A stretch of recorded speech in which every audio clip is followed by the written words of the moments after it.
Welcome to Daily Book Insight.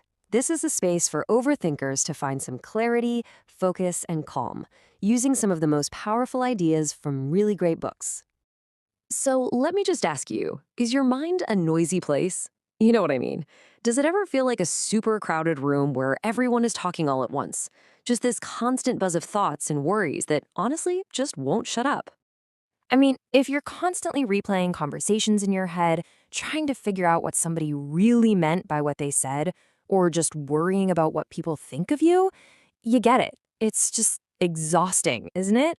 But what if the answer isn't to try and fight that noise? What if you don't have to think harder?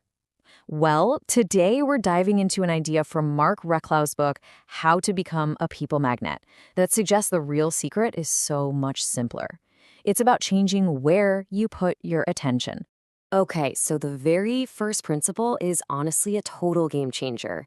It's all about taking that mental spotlight that's always pointed inward on you and just turning it around to shine on other people for a change.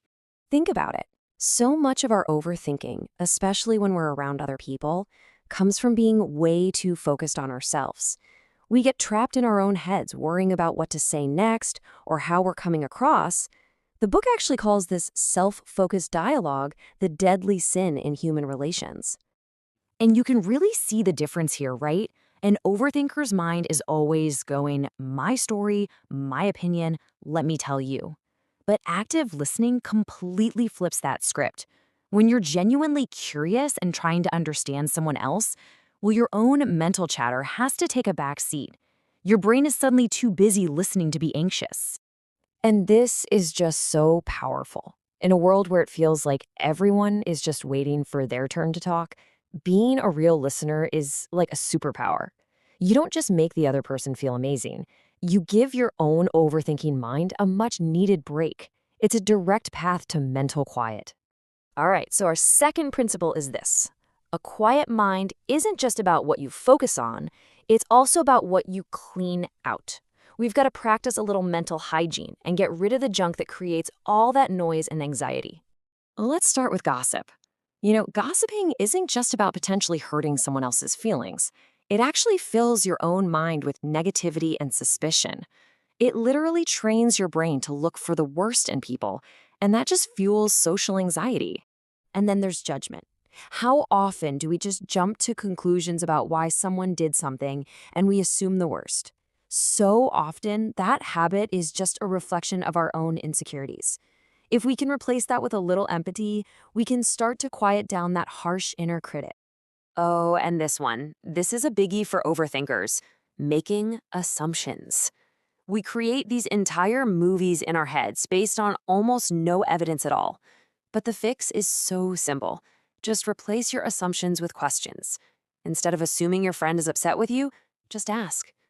Think of all the mental noise that one simple habit could just cut right through. So our third and final principle kind of pulls everything together. See, a quiet mind is really built on a foundation of trust. And not just trust with other people, but trust with yourself. And that comes from acting with simple, straightforward integrity. Just think for a second about how much mental energy it takes to hide a mistake or to try and make excuses. You know, just admitting where you're wrong, it's freeing. It silences that little voice in the back of your head that's worried about being found out. And when you actually do what you say you're going to do, when you keep your promises, you build this incredible sense of self-respect. You quiet that fear of letting people down because you know deep down that you're reliable, you can count on yourself. And finally, something so small, gratitude. Just saying thank you and really meaning it shifts your entire focus. It moves your attention away from what's missing or what's wrong and puts it right on what's good. It's a tiny action that fosters connection instead of anxiety. And this is what it all leads to. When your actions are honest and dependable, your relationships just get calmer. And when your relationships are calm, guess what? Your mind gets calmer too. There's just way less to analyze, less to worry about, and less to overthink. So we've walked through 3 really powerful and practical ways to quiet down that overthinking mind. Let's just pull them all together real quick. This is your roadmap. It all starts by shifting your focus from yourself to others through listening Then you clean up your mental space by ditching habits like gossip and judgment. And finally, you build that solid foundation of trust through simple integrity. So here's the big takeaway. You don't have to fight your thoughts. The path to a quieter mind is through building better mental habits. It's a whole new way of engaging with the world and with yourself. It's not about more thinking, it's about better thinking. If you found this helpful, like the video, subscribe to Daily Book Insight, and share it with your family and friends who want to upgrade their life.